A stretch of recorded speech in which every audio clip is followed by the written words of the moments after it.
ऐसी बातें ढेरों की ढेरों जिंदगी में ऐसी हैं जिससे कि आदमी नुकसान समझता है पर वो नफा होता है।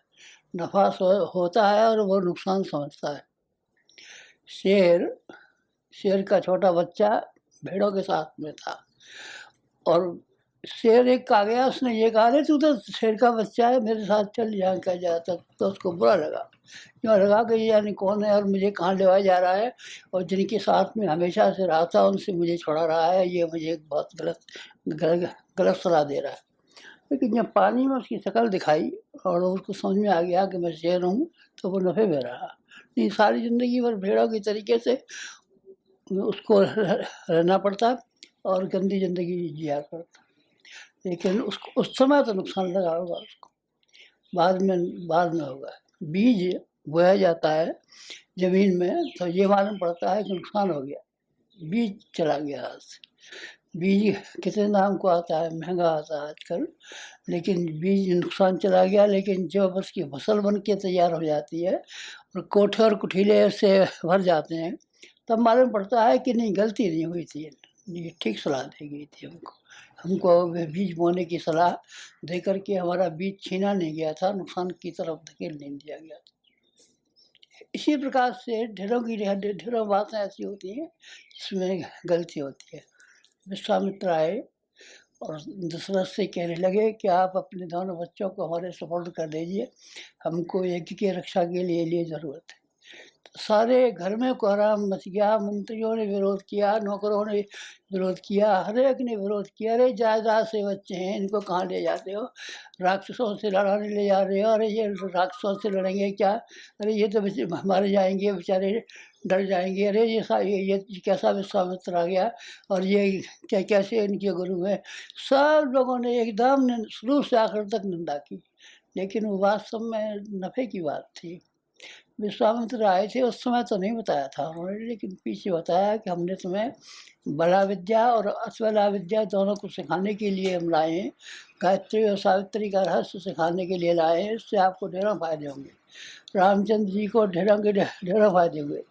शंकर जी का धनुष इतना भारी था कि उसको कोई उठा तक नहीं सकता था, कितने राजा लगे थे और उठाने में समर्थ नहीं हो सके, लेकिन रामचंद्र जी ने उठाया और उठाया ही नहीं, तोड़ के फेंक दिया।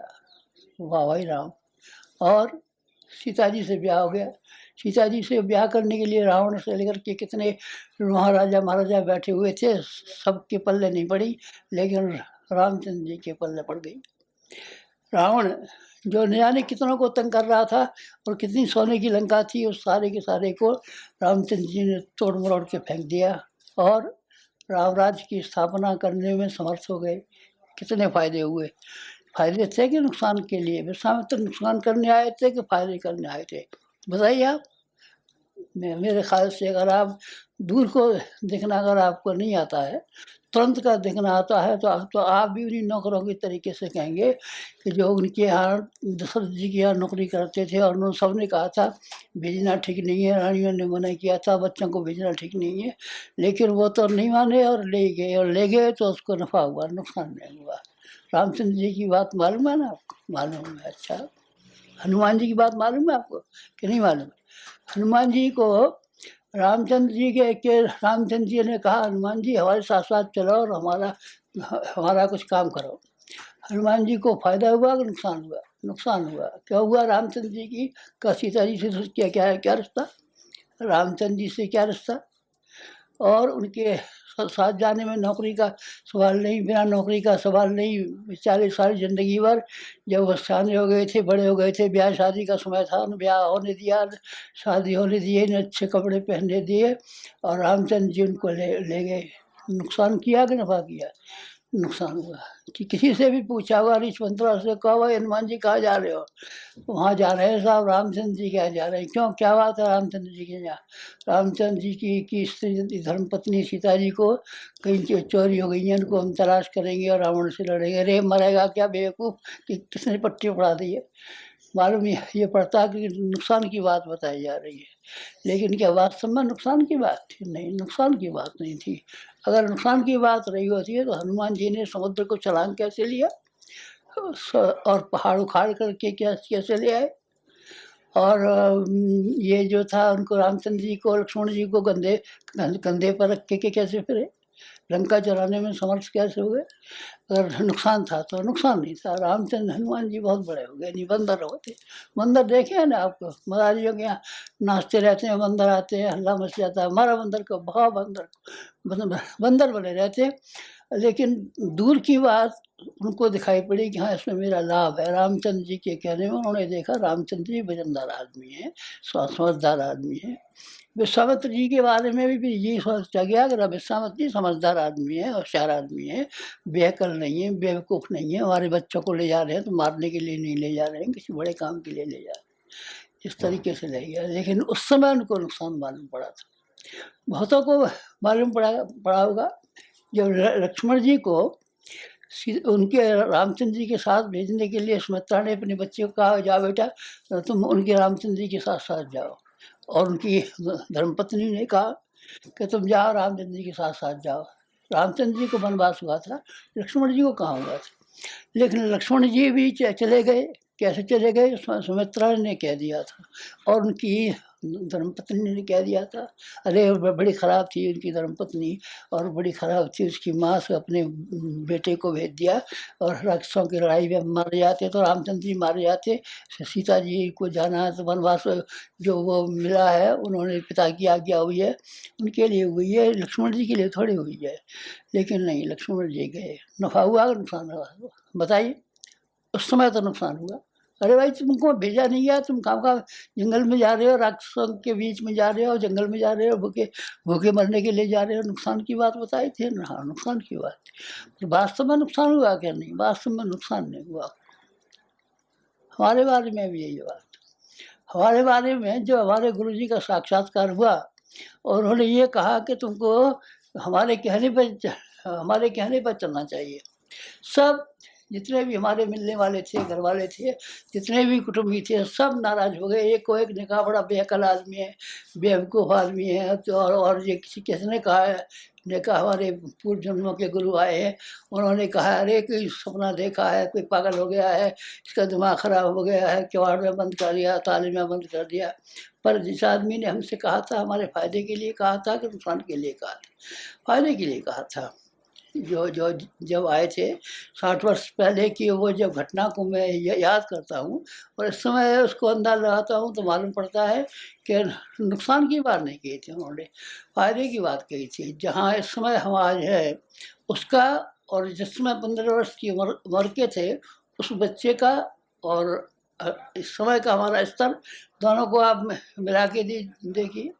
हमको सलाह मुनासिब दी गई थी कि गलत दी गई थी? नहीं, गलत नहीं दी गई थी। सलाह बहुत मुनासिब दी गई थी और मुनासिब सलाह से हमारा फ़ायदा हुआ। उस समय मालूम पड़ता था कि नुकसान हो रहा है। 24 वर्ष तक खाना नहीं खाना पड़ेगा, जो कि रोटी पर रहना पड़ेगा, ये करना पड़ेगा, पढ़ाई लिखाई बंद करनी पड़ेगी, ये करना पड़ेगा, ये करना पड़ेगा, कितनी बातें बता दी। लेकिन उस समय हमारा लोगों को मालूम पड़ता था कि नुकसान की बात बताई जा रही है, लेकिन वास्तव में वो नुकसान की बात नहीं थी, नफ़े की बात थी। आज हम आपको एक इसी तरह की बात बताने को हैं, जो आपको शायद ये मालूम पड़ेगी कि हमको नुकसान की बात बताई जा रही है।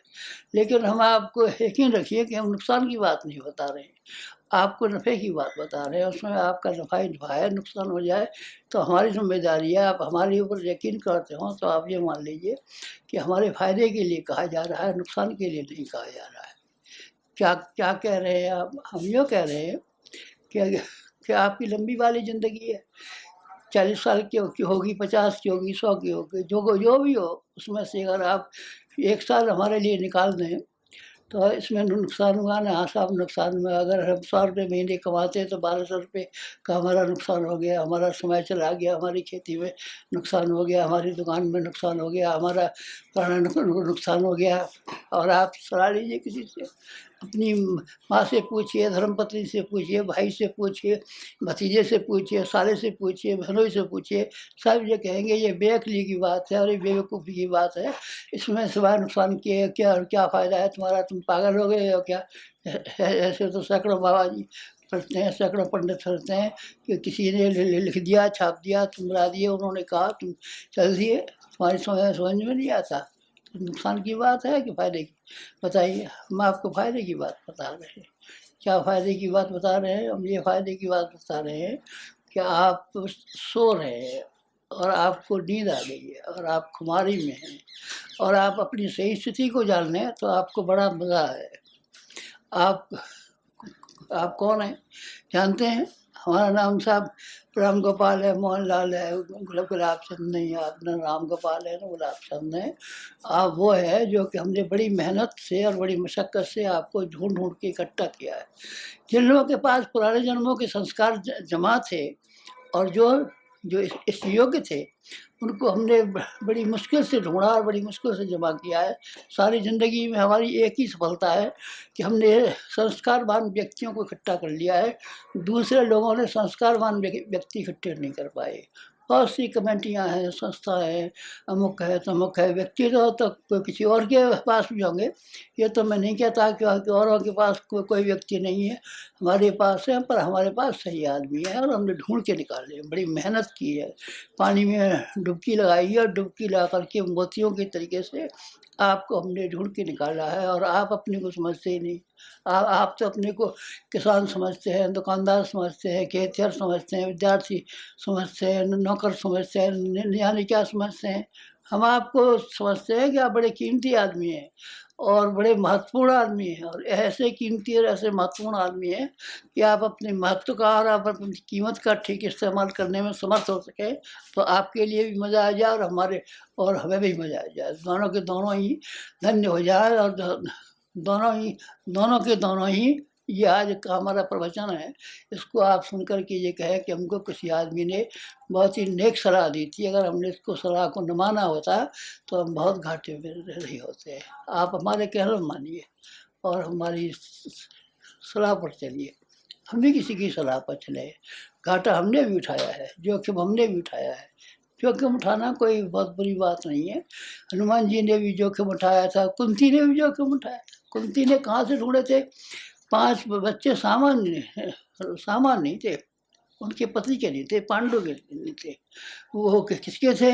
एक सूर्य का बेटा था, एक इंद्र का बेटा था, एक वरुण का बेटा था, एक वायु का बेटा था। 5 देवताओं के, 6 देवताओं के उनके भी सब बेटे थे और उन्होंने सबको भगवान के सुपुर्द कर दिया कि चल ले जाओ। अरे बड़ी पागल थी कुंती, अपने अपने घर रखती है, अपने बच्चों से कमाई खाती है और अपने घर में मकान बनाती है और अपनी दुकान चलाती है और अपनी खेती करती और सब बच्चों को नौकरी से लगा देती तो सब लड़के बहुत सारा कमाते और बहुत मज़ा आता जीवन पहनते।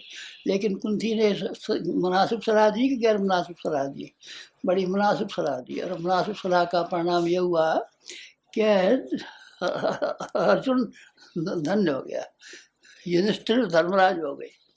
और अगर श्री कृष्ण जी के इस फेर में न आए होते, महाभारत में न गए होते तो न वो युधिष्ठिर रहे होते, न वो धर्मराज रहे होते, न वो पार्थ हुए होते और न वो भीम हुए होते। साधारण से व्यक्ति रह जाते और सामान्य स्थिति में इनको अपना जीवन यापन करना पड़ता।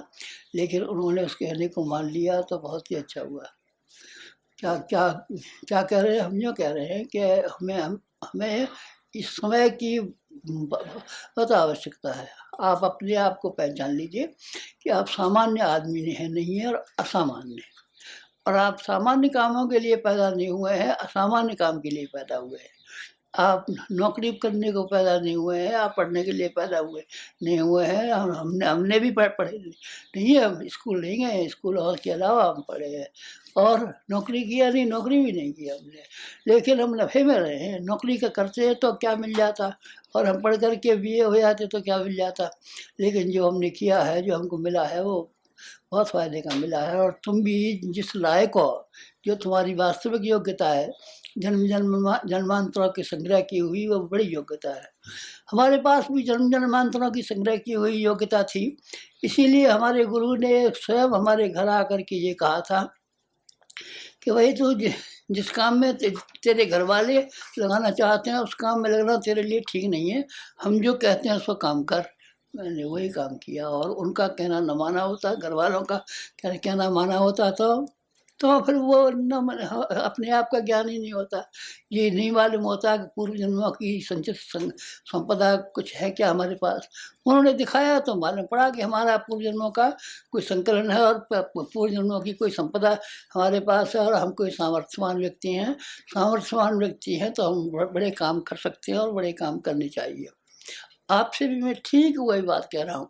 जो जो पुरानी घटना मेरे साथ बीती है, उन्हीं उन्हीं बातों को कह रहा हूँ मैं, कोई और नई बात नहीं कह रहा हूँ। और आपसे ये कह रहा हूँ कि आप हमारा कहना माने तो आप नफ़े में रहें, जैसे कि हम नफ़े में रहे। जिस तरीके से कि पहले जन्मों के संस्कार हमारे पास जमा थे और वो संस्कारों की वजह से इस जन्म में सफलता पर सफलता मिलती चली गई। आप भी अगर कदम उठाएंगे उसी राह पर तो आपको भी सफलता पर सफलता मिलती जाएगी। आपको भी ये नहीं कहना पड़ेगा कि हम घाटे में रहे और हम नुकसान में रहे। आप बड़े सामर्थ्यवान हैं, लेकिन सामर्थ्यवान होते हुए भी ये एक बड़ी एक अचंभे की बात है कि आप अपने आप को पहचान नहीं पा रहे हैं। सोया हुआ आदमी होता है तो उसको नींद आ जाती है। नींद में पड़ा हुआ आदमी मरे हुए के बराबर हो जाता है। चाहे गाली दो उसको, न उसको अपने शरीर का पता है, न अपने कपड़ों का पता है, नंगा पड़ा है, क्या हुआड़ा पड़ा है, घर में चोरी हो रही है, क्या हो रहा है। सोया हुआ है तो मालूम ही नहीं है, तो आप सो गए मालूम पड़ते हैं। इसलिए मुझे आपको जगाना है। जगाने के लिए मैं प्रार्थना कर रहा हूँ आपसे कि आप अपने आप को जगा लीजिए। सोई हुई स्थिति में बने रहेंगे तो बड़ी खराब बात हो जाएगी। आप खुमारी में पड़े रहेंगे तो सड़क पर पड़े रहेंगे, नाली में पड़े रहेंगे, नाक रगड़ते रहेंगे और आप शराबी कहलाएंगे। और बस थोड़ी देर के लिए फुर्ती मजा तो आ जाएगा, लेकिन फिर आप नुकसान में रहेंगे। और इसी तरीके से अगर आप इस खुमारी में, जिस खुमारी में अभी हैं, जिस स्थिति में अभी हैं, आप उसी स्थिति में अभी बने रहेंगे हमेशा, तो आप विश्वास रखिए कि आप एक ऐसा मौका गंवा देंगे जैसा कि मौका फिर कभी नहीं आने वाला, फिर कभी नहीं आएगा ऐसा। ये मौका जो ये है, ये आप ये मान के चलिए कि एक अभूतपूर्व मौका है। ऐसा मौका है कि जिसमें क्या है, जिसमें 500 करोड़ आदमियों का भाग्य बिगड़ सकता है या बन सकता है। दो का चौराहा है। अगर हम सब मिल के कुछ काम करें तो हम 500 करोड़ आदमियों का भाग्य बना भी सकते हैं। और हम लोग सब मिलकर के लापरवाही करें और अपने अपने स्वार्थों में लगे रहें और अपने मतलब की बात सोचें तो हम 500 करोड़ आदमियों के साथ में विश्वासघात भी कर सकते हैं। बड़ा एक इस तरह का मौका है कि इसमें चौराहे पे खड़े, एक जीवन का चौराहा है, एक मरण का चौराहा है। मरण का चौराहा कौन सा है, आपको क्या बार बता चुके हैं, कितनी भविष्यवाणियाँ बता चुके हैं।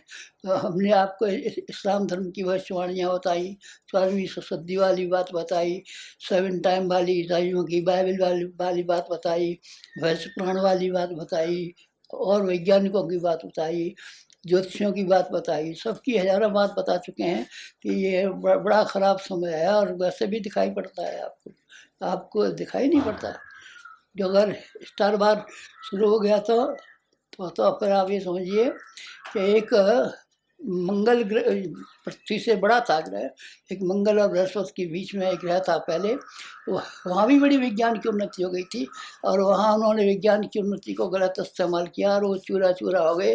और चूरा चूरा होकर के वो ग्रह कहीं कहीं एक टुकड़ा कहीं जा पड़ा, कहीं एक टुकड़ा कहीं जा पड़ा, कहीं कहीं चला गया, कहीं चला गया, उसका नामो निशान खत्म हो गया है।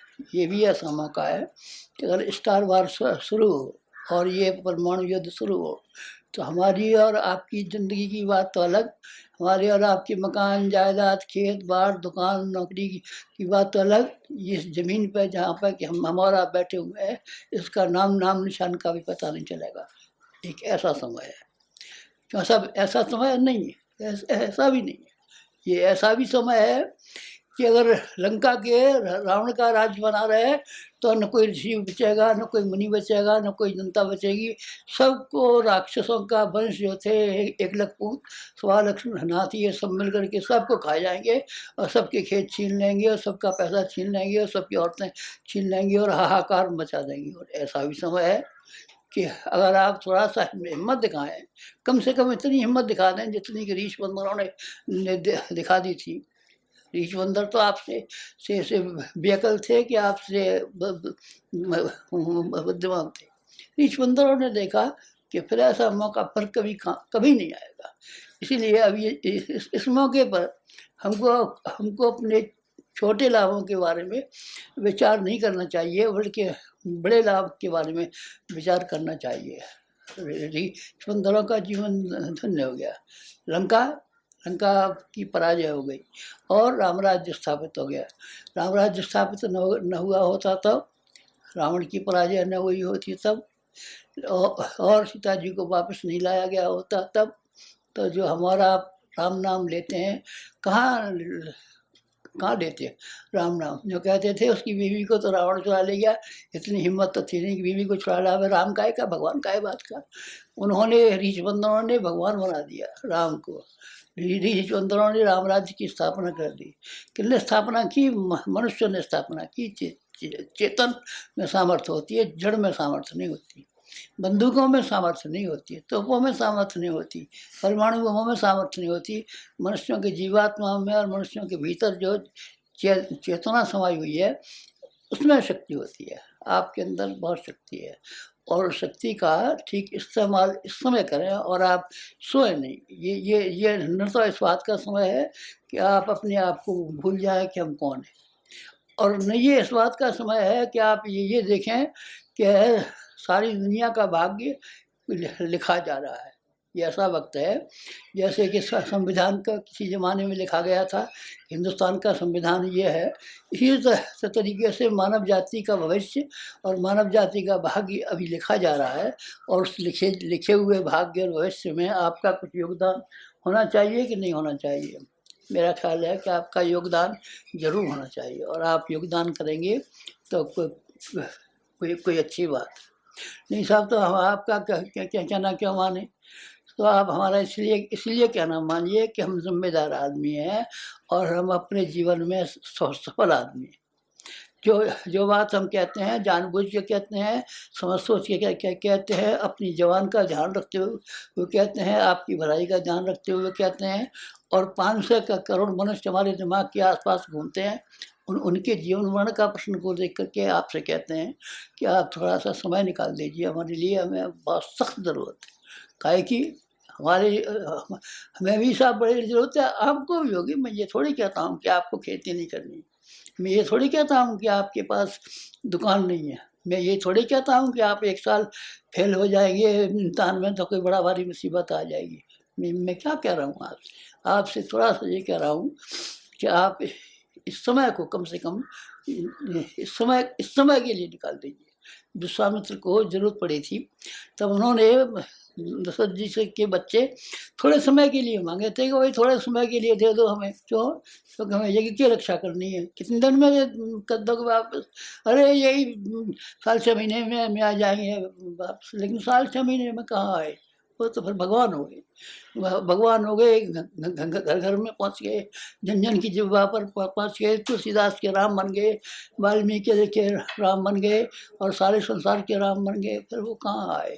खैर ठीक है, चलिए। तो अभी तो हम आपसे लंबी कोई बात नहीं कहते, थोड़े समय की बात कहते हैं कि आप 1 साल का समय निकाल सकें तो अच्छी बात है। इसके लिए हमने भी विश्वामित्र की तरीके से यज्ञ किया है, और हमारे यज्ञ सामान्य नहीं होते, हमने असामान्य काम किए हैं। हमको आप सामान्य आदमियों में गिनना मत, और सामान्य आदमी जैसे एक दूसरे से कुछ मांगते जांचते रहते हैं और सलाह देते रहते हैं, आप सामान्य मत मानना, हमारी सलाह को भी असामान्य मानना, और हमारी जो जो कहना है उसको भी असामान्य मानना। हम असामान्य बात कह रहे हैं।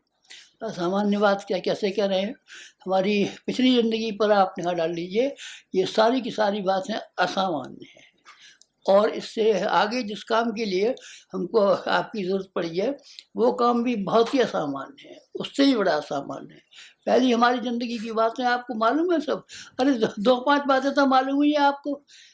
सारे के सारे जो ऋषियों के ग्रंथ थे, वो सारे ग्रंथ कहाँ से कहीं दिखाई भी नहीं पड़ते थे, किसी को मालूम भी नहीं था।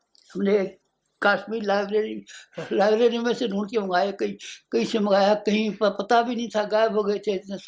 लाइब्रेरियों में जला दिया, वेद है ही नहीं, वेद सौवर उठा ले गया, रावण ले गया, या है नहीं वो नहीं। वो सारी चीज़ें की थी, सामान्य बात की थी, क्या सामान्य बात की थी। अच्छा, अब हमारे हजार कुंड वाली यज्ञ की बात आपको याद है? आपके अनुष्ठान तो हम तो आपने हमारे देखे नहीं है, आप हमारे संग्रह नहीं है, आप हमारे बैठे नहीं है, इसलिए उसकी तो हम नहीं कह सकते। लेकिन आपने या अभी भी लाखों आदमी जिंदा है जिन्होंने कि हमारा सन 58 का यज्ञ देखा था, हजार कुंडी, और जिसको देख करके लोग अचंभे में पड़ गए थे कि जिस आदमी की जेब खाली हो, दोनों जेब खाली हो, जिस आदमी ने ये कसम खाई हो कि हमको किसी आदमी के सामने में हाथ नहीं पसारना है, और हमें किसी आदमी से ये नहीं कहना है कि हमें एक पैसे की ज़रूरत है। लेकिन तो अभी हमको इतना बड़ा आयोजन किया था, वो आयोजन पूरा हुआ था कि नहीं हुआ था? नहीं कि एक आदमी का कहीं एक्सीडेंट हुआ, न एक पैसे की चोरी की किसी की हुई, न कोई एक बीमार पड़ा, न कोई और दुर्घटना हुई। सारी की सारी चीज़ों का जिसमें 50 लाख रुपया खर्च हुआ था वो पूरा हो गया। आपको नहीं याद है? आपको मैं आपको इसलिए कहता हूँ कि हमारी बातें, हमारा जीवन का अनुभव जो है वो इस लायक है कि आप हमको एक प्रामाणिक आदमी मान लें, और ये मान के चलें कि कोई कोई कहने वाला सामान्य आदमी नहीं है, कोई बाजारू आदमी नहीं है, कोई यारबाज आदमी नहीं है, कोई निरर्थक आदमी नहीं है, आवारागर्दी में घूमने वाला आदमी नहीं है, कोई वजनदार और भारी भरकम आदमी है। और भारी भरकम आदमी ने एक भारी भरकम काम किया है, उसके लिए आपको ज़रूरत पड़ी है। नहीं तो ज़रूरत नहीं भी पड़ती तो मैं आपको नहीं भी कहता, चलिए। लेकिन ज़रूरत पड़ी। हजार कुंड का यज्ञ किया था तो हमको आवश्यकता पड़ी थी, क्योंकि हजार कुंड में एक एक कुंड के ऊपर 5-5 आदमी बिठाए गए, तो एक बार में 5000 आदमी में बैठे, और 10 बार बिठाया तो 50,000 आदमी बैठे। इस तरीके से 5 दिन तक ये चला। उसमें कितने लाखों आदमियों की ज़रूरत पड़ गई, तो ज़रूरत पड़ी थी इसलिए हमने बुलाया, और ज़रूरत नहीं होती है तो हम नहीं भी बुलाते। अब हमने नए कदम उठाए हैं, उनको सुन करके कोई आदमी भरोसा नहीं करेगा, पर मैं आपसे कहता हूँ कि आप भरोसा कर लीजिए हमारा। कोई आदमी से हम कहें कि क्यों साहब 1 लाख 1 लाख कुंड का यज्ञ करने वाले हैं, ये बात आपकी समझ में आएगी? नहीं, आपकी समझ में नहीं आएगी, क्योंकि बड़े से बड़े यज्ञ कहीं हुए हैं। अभी भोपाल में एक आदमी ने यज्ञ किया था, इससे पहले एक सज्जन ने दिल्ली में किया था। 100 कुंड के यज्ञ थे, और कोई बड़े यज्ञ से बड़े कुंड। हजार कुंड यज्ञ किए थे उन्होंने, हजार कुंड तो सिर्फ हमने किए हैं, और हमने अकेले में एक मथुरा में नहीं किए थे। फिर हमारा ये आया कि हमारा कार्यक्षेत्र जहाँ है, हमारा कार्यक्षेत्र अभी 7 प्रांतों में, जिनको हम हिंदी भाषी प्रांत कहते हैं, उनमें कार्यक्षेत्र था। तो सातों के सातों में उसी तरीके से 1-1 हजार कुंड के किए थे। अब की बार वातावरण के संशोधन करने के लिए फिर हमको उतने ही बड़े यज्ञ किए की आवश्यकता पड़ी है। कितने बड़े किए? वातावरण 1000 कुंड 100 कुंड यज्ञ से हमने सोचा था कि शायद जैसे भगवान राम ने दशाश्वमेध किए थे, और भगवान श्री कृष्ण ने जो था राष्ट्रीय यज्ञ किया था, ऐसे एक एक यज्ञ करने से काम चल जाएगा। लेकिन परिस्थितियाँ इस समय आज तो आपको तो नहीं मालूम पड़ती हैं, पर हमको जो परिस्थितियाँ मालूम पड़ती हैं वो ऐसी भयंकर हैं, ऐसी भयंकर हैं कि उसमें देख करके हमको 1 लाख कुंडों का संकल्प करना पड़ा। बड़ी ताकतों का मुकाबला करने के लिए बड़ी ताकत चाहिए। आपने देखा है ना कि कितनी फौजें इकट्ठी हो गई हैं, और कितनी सेनाएं इकट्ठी हो गई हैं, और कितने एटम बम इकट्ठे हो गए हैं, और कितने स्टार वार वाले हथियार पैदा हो गए हैं, और दुनिया में क्या से क्या हो गया है। इसके लिए सामान्य वस्तुओं से, सामान्य साधनों से बड़ा काम चलने वाला नहीं है। 1 लाख फुंड की योजना तो आपने पढ़ ली होगी, पढ़ी कि नहीं पढ़ी? हाँ, आप पढ़ ली होगी।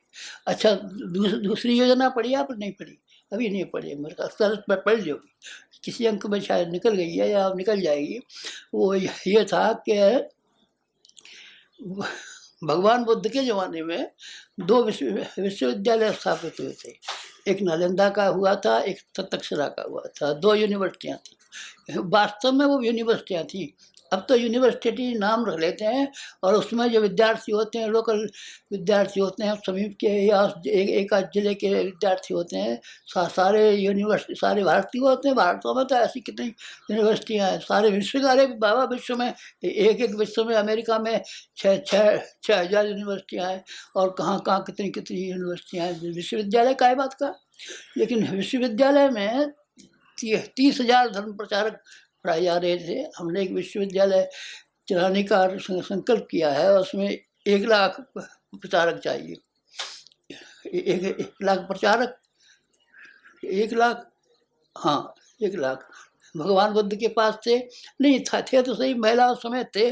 और जब भगवान बुद्ध का स्वर्गवास हो गया था, उसके बाद जिन लोगों ने दीक्षा ली थी, उस समय से 1,00,000 थे। गांधी जी के आंदोलन में 1,00,000 आदमी थे। सत्याग्रही नहीं, वो घुमा घुमा के जेल गए थे। पहले एक बार चले गए, दोबारा गए, दोबारा गए। इस तरीके से जेल जाने वालों की संख्या तो 1,00,000 हो गई होगी, लेकिन व्यक्ति 1,00,000 नहीं थे। 1,00,000 आदमियों को हमने प्रशिक्षित करने का लिया है। खुली हुई यूनिवर्सिटियाँ हिंदुस्तान में कई जगह स्थापित होने वाली है अभी।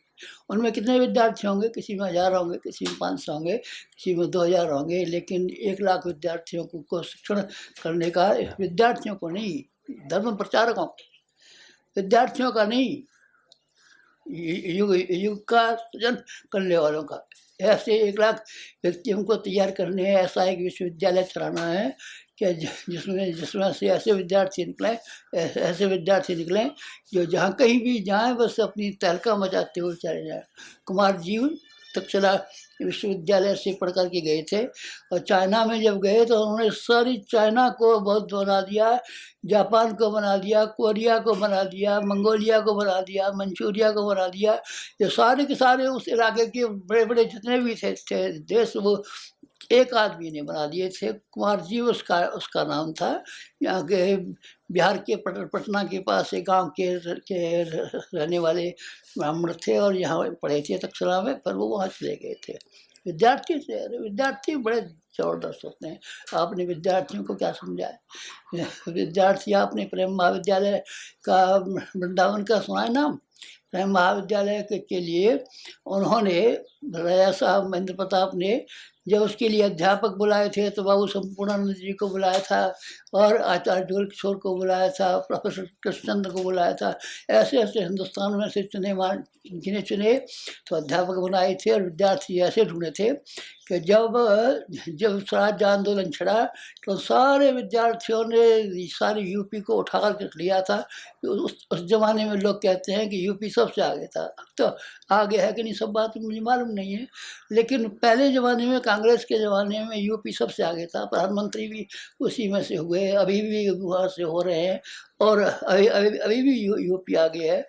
ये यूपी को आगे बढ़ाने में प्रेम महाविद्यालय के विद्यार्थियों का योगदान, हाँ बड़ा योगदान है। गुरुकुल कांगड़ी का योगदान, हाँ बड़ा योगदान है। काशी विद्यापीठ का योगदान, हाँ बड़ा योगदान है। ऐसे ऐसे विद्यालय जहाँ के छात्र इतने ज़बरदस्त, इतने प्रतिभाशाली निकलते हों कि दुनिया को हिला कर के रख दें, ठीक उसी तरह का विश्वविद्यालय हमने स्थापित करने की बात सोची है। अभी आपने पढ़ा कि नहीं पढ़ा है? अरे विचार किया है आपने, हुआ कि अरे विचार थोड़ी करते हैं, हम संकल्प करते हैं, विचार करते हैं, योजना बनाते हैं। नहीं ना, हम कोई विचार करते हैं ना हम कभी योजना बनाते हैं, हम सीधा संकल्प करते हैं। इसका विकल्प ये पूरा होगा कि नहीं होगा, ये मत कहिए। जो पूरा होगा वो हमारे, जो पूरा नहीं होगा वो हमारे दिमाग में ही नहीं आएगा। जो पूरा नहीं होगा उस पर विचार ही नहीं करेंगे। जो पूरा नहीं होगा उसके लिए हमारी हिम्मत ही नहीं खुलेगी, क्योंकि जहाँ से हमको संदेश आते हैं, जहाँ से हमको सिंगल हमारे लिए डाउन जहाँ से किए जाते हैं, वहाँ से बता दिया जाता है कि लाइन क्लियर है, बिल्कुल साफ लाइन चली हुई है। आप अपने इंजन को और अपने इंजन के डिब्बों को धड़धड़ाते हुए और बराबर लेते हुए चले जाइए। यहाँ कोई किसी तरह का जोखिम नहीं है, और यहाँ किसी तरह की कोई खराब संभावना नहीं है, इसी तरह का है। और क्या क्या संकल्प किया आपने, आपको हंसी आएगी। आप यूँ कहेंगे कि लाखों ही लाखों में बात कर जाते हैं। दो संकल्प तो ऐसे हैं जो आपको शायद मालूम होगा कि 240 करोड़ जब रोज हो जाते हैं गायत्री के 240 करोड़। और आपने कितने किए? हमने 24 लाख के किए थे कुल। कुल 24 लाख के किए थे, अब 240 करोड़ जब हो जाते हैं। और अब 240 लाख गायत्री 40 लाख का संकल्प किया था। आप तो लाखों करोड़ों की बात कहते हैं भाई साहब, हम लाखों की बात कहते हैं और करोड़ों की बात कहते हैं। और अगर आगे जरूरत पड़ेगी तो हम अरबों अरबों खरबों की बात करेंगे। 500 करोड़ आदमियों की बात कहते हैं, करोड़ से कम गिनती नहीं आती हमको। इसलिए अभी जो हमारे नए संकल्प हैं, जिसके लिए हमने आपसे संविधान मांगा है, उसमें दो काम तो आपने दो काम पहले जिसके लिए हमने आपसे कहा भी नहीं था, एक बार अखंडोत में छापा था और वो दोनों ही काम चालू हो गए। गायत्री चालीसा के पाठ भी चालू हो गए और वो जो था 240 का पाठ वो भी चालू हो गया। अब इससे आगे नया संकल्प जो अपने हीरक जयंती पर मानने को है। लोगों ने कहा था कि साहब फलाने बाबा जी को सोने में तोला गया, फलाने को चांदी में तोला गया, फलाने को रुपया में तोला गया, फलाने को अमुक में तोला गया, अमुक को तोला गया। हमने कहा हम तो और लोगों के मनों को ढूंढेंगे और भावना को ढूंढेंगे। तुम्हारे मनों में और भावना में क्या है? पैसा तो आप चोरी से भी ले आ सकते हैं, बेईमानी से भी इकट्ठा करते हैं, किसी को कत्ल खून करके भी लाख करोड़ रुपया इकट्ठा कर सकते हैं। तो क्या हमने आपसे मांगा था? कि हम नहीं मांगा नहीं था। जो आपके पास है वो मांगते हैं। रुपया आप मांगते नहीं, हमने रुपया नहीं मांगा। हीरक जयंती के समय पर आपका बड़ा उत्सव करें, बड़े शानदार जुलूस निकालें और आपका ये करें, नहीं भाई साहब, हमने लोगों से मना कर दिया था कि अब हम जिन कामों में लगे हुए हैं वो इतने शानदार काम है कि न हमें जुलूस निकलवाने की फुर्सत है, न हमें अमुक काम की फुर्सत है, न हमें किसी से का सम्मान पाने की फुर्सत है, न हमें आप अपने ऊपर चौड़ डलवाने की फुर्सत है, न किसी से आरती उतरवाने की फुर्सत है। हम 24 घंटे अपने काम में लगे रहते हैं और जो काम हमको करने पड़ रहे हैं वो इतने भारी और इतने ज़बरदस्त हैं कि जिसके बारे में कभी आपको हमारे मरने के पीछे मालूम पड़ेगा कि जब गुरु जी ये हो गए थे, एकांत सेवन कर रहे थे और सूक्ष्मीकरण कर रहे थे, तो क्या काम किया करते थे। तो ये बात अभी बता दें? नहीं, अभी बताएंगे तो आपको ये मालूम पड़ेगा कि अपनी सेखी मार रहे हैं, सेखी नहीं मार रहे हैं। ये काम किए हैं। और इसके अलावा क्या क्या संकल्प किए हैं? और इसके अलावा हमने एक संकल्प ये किया है कि 24 लाख पेड़ लगाएंगे। काहे के पेड़ क्यों लगाएंगे? क्योंकि हवन सामग्रियों की जो आपको जरूरत पड़ेगी, तो फिर गांव-गांव जो होंगे, घर-घर होंगे और जगह-जगह जब यज्ञ आयोजन होंगे तो आप कहाँ से लाएंगे? इसलिए अभी से हम पेड़ की लगाने की बात कहते हैं। बड़े-बड़े पेड़ों की, पीपल की नहीं, पीपल तो 25 साल में तैयार होता है, बरगद तो 25 साल में तैयार होता है। 24 लाख हमने पेड़ लगाने का भी संकल्प किया है। दीवारों पर वाक्य लिखने का भी संकल्प किया है। टूटे हुए फूटे हुए जो मंदिर पड़े हैं, ये इसमें हमको शर्म आती है। टूटा हुआ फूटा हुआ गिरजा कहीं नहीं मिलेगा आपको। सारे संसार भर में एक पैर से घुमाइए, कहीं टूटे फूटे गिरजे नहीं मिलेंगे, कहीं टूटी फूटी मस्जिदें नहीं मिलेंगी, कहीं टूटे फूटे कोई चीज़ नहीं मिलेंगी। टूटे फूटे हिंदुओं के मंदिर मिलेंगे। इनको हमने जीर्णोद्धार करने के लिए, पुनरुद्धार करने के लिए संकल्प किए हैं। विचार किए ना, विचार नहीं बाबा, संकल्प। योजना बनाइए, योजना नहीं बनाइए, संकल्प किए हैं। तो उस संकल्प में आप भी हिस्सेदार हो जाए तो बड़ा अच्छा हो। किसी दो एक आदमी की सेवा कर देते हैं तो आदमी को बड़ा संतोष होता है। किसी दो एक भिखारी की सहायता कर देते हैं तो बड़ा संतोष होता है। किसी आदमी पर मुसीबत आ जाए, एक्सीडेंट हो जाए, किसी के पैर में चोट लग जाए, उसके लिए कुछ सहायता कर दें तो बड़ा संतोष होता है। लेकिन जहाँ 500 करोड़ आदमियों के भाग्य और भविष्य का निर्माण करने का संबंध है, उस काम के लिए हम आपको समय मांगते हैं तो क्या बेजा करते हैं और आपका क्या नुकसान करते हैं। इसके बदले में जो मिलेगा वो लॉटरी लगाने से ज़्यादा मिलेगा। रुपए की लॉटरी लगाते हैं, 2-2 रुपए की लॉटरी लगाते हैं और अगर वो खुल जाए तो, न खुले तो बट्टे खाते, खुल जाए तो लाखों का फ़ायदा हो सकता है। तो क्यों साहब कोई आप ऐसी लॉटरी का बात बताते हैं जिसमें क्या नुकसान ना हो? हाँ, हम ऐसे ही बता रहे हैं। हम आपको ये बता रहे हैं कि आप 1 साल का समय लॉटरी में लगा दीजिए और उसके बदले में जो मिलेगा उसको हम बताएँगे समय आने पर। अभी समय नहीं आया है इसलिए नहीं बताते, तो इसके बारे में ये करेंगे। अभी तो आपसे 1 साल का समय की याचना करते हुए और इस समय की बात समाप्त करते हैं। इस समय की बात केवल इसलिए समाप्त करते हैं कि आपको ये बातें पेट में जा पहुँच जाए, आप हजम कर सकें, इस पर विचार कर सकें। बहुत सी लंबी व्याख्यान करें तो कैसे बात बनेगी, आपको हजम नहीं होगी, पचेगी नहीं। बस इतनी बात कहनी है आज साहब।